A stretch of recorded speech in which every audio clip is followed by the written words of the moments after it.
2020 correspondent Kayna Whitworth to talk about a case that has taken a turn and really gripped our viewers here in northeastern and central Pennsylvania. Yeah. Of course, on December 30th, we learned that suspect Brian Kohberger was arrested here in the Poconos region.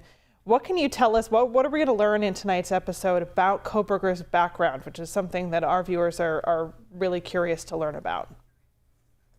Right. So, of course, he grew up there right near you, got his master's from DeSales, and then decided to pursue his PhD at Washington State University on the other side of the country. And so we talked to people that knew him when he lived there in Pennsylvania and when he lived in Washington State as well. We also hear from students because as he was pursuing his PhD, he was working as a teacher's assistant as well. And many of these students were in his classes in the days after the murders, and they start to describe him to us as, you know what, as we look back, he was a little bit disheveled. He was a little bit unshaven. One student even said, I thought finals were just really getting to him. So those are the things that we know right now. Authorities are diving into his online activity, and after he was arrested there in Pennsylvania, they searched his apartment in Washington State University and his office as well. So there's a lot more to be learned. And I know you're going to delve really deep into that affidavit, which answered a lot of questions, but there are still so many questions that need to be answered. You know, what do the families of the victims still want to know, and what can we expect to learn tonight about the evidence that police do have against Kohberger? Right. I felt the same way about the affidavit that, so many things were answered. I learned a lot, yet it opened up a Pandora's box, if you will. I had a lot more follow-up questions that I wanted to ask, but there is this gag order right now. So the lawyers can't talk, authorities can't talk. So what we know is what we know in the affidavit right now. I will tell you that I sat down with Steve and Christy Gonzalez, Kaylee's parents. They were very eager to get their eyes on that affidavit as well. And for them reading through, it answered some of their questions specifically about their daughter. But what Christy told me is it really broke her heart as she started to learn more about some of the other victims and where they were at in the house and what they were doing, specifically that Xana had ordered DoorDash at 4 a.m. and that potentially she was on her phone at 4:12. And they also are openly concerned about the surviving roommates. You know, they consider them victims as well. And so that's really hard for them. And they, of course, also know here that a true resolution to this could be years down the road. That's absolutely true. I think before this was a local story for us in northeastern and central Pennsylvania. I think many of our viewers were captivated by it because of who those victims are, right? College students, young people.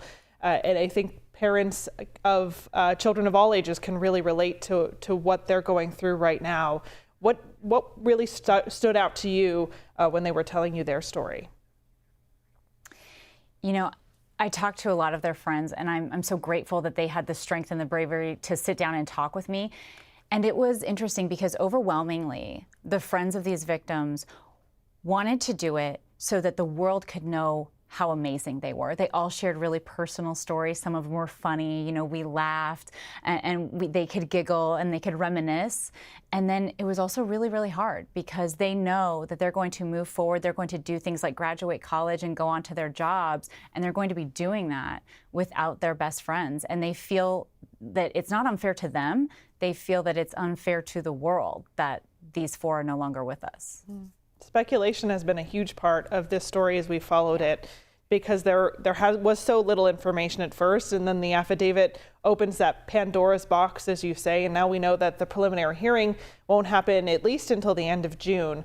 So what can we learn from tonight's episode that will help, clear things up for people who have been following this case? I think one thing that will really help is we talk with experts who can sort of break down how things played out from the authorities' perspective. They took great care in not letting all their knowledge run wild, right? But then it did online. There was a lot of sleuths out there, people trying to solve the puzzle on their own. That was really hard on the community because it became a rumor mill. And that's hard for the people that are there and that are living through that tragedy. And so if you put that aside and really hone in and really listen to what the experts have to say, specifically, I think, breaking down the DNA, it's really interesting.